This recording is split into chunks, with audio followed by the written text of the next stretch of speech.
Okay, imagine being 10 years old and spending a lot of your life in and out of hospitals. Well, for a young boy from Vanderhoof, which is a small town near Prince George, that is life.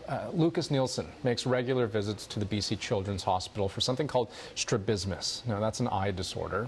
He's had a number of treatments and operations here in Vancouver, but on those trips here, Lucas and his mom often head to the aquarium, where Lucas has developed what you might call an unlikely friendship with a false killer whale. And today, as a surprise, he also got the opportunity of a lifetime. Now, I caught up with Lucas down at the Vancouver Aquarium earlier today. Tell me about your friend here, about Chester. He is a false killer whale, and he was rescued off the shore near Tofino. You know a lot about Chester. Yes. You've studied him, you've researched Yes. him, but he's also, I mean, he's noticed you. But when was the first time you kind of realized that he knew who you were? Probably when the second time we came here, the third time we came here, when he started following me from one underwater viewing gallery, like you saw earlier, to another. So you'd just be walking up and down, Yeah, and he'd follow you the whole way. Yes, How did that make you feel when you saw that? special. Sometimes I just sit here for like an hour just staring at him, Take pictures. What do taking you- pictures.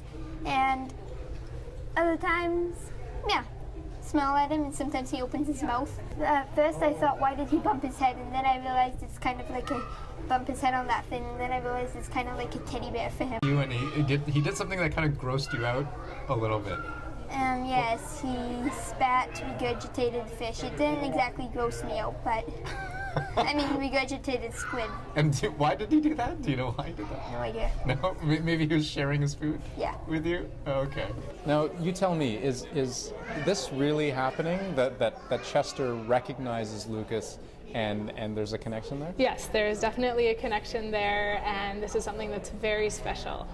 Now we're heading up to surface level right now because Lucas is going to get an opportunity to do something with Chester that he's never done in his life and didn't think he would ever do.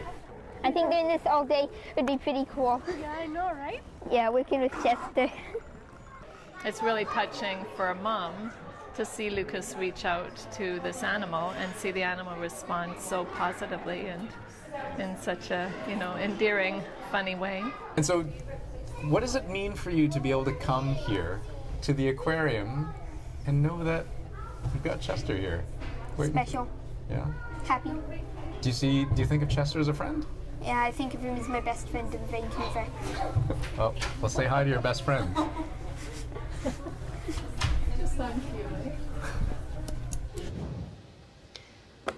I want to be BFFs with Chester and Lucas. Who doesn't, right? I have no words for awesome. that. That's It incredible. was What a such an great story. Yeah, and when he had the opportunity to feed Chester, I asked him, were you afraid at any point? I mean, look at the teeth on that Yeah. thing. He said, nope, we're friends. Oh, we're man, friends. I love it. Yeah. That's Thanks so much cool. for joining us, folks. Have a great night. Take care. Good night.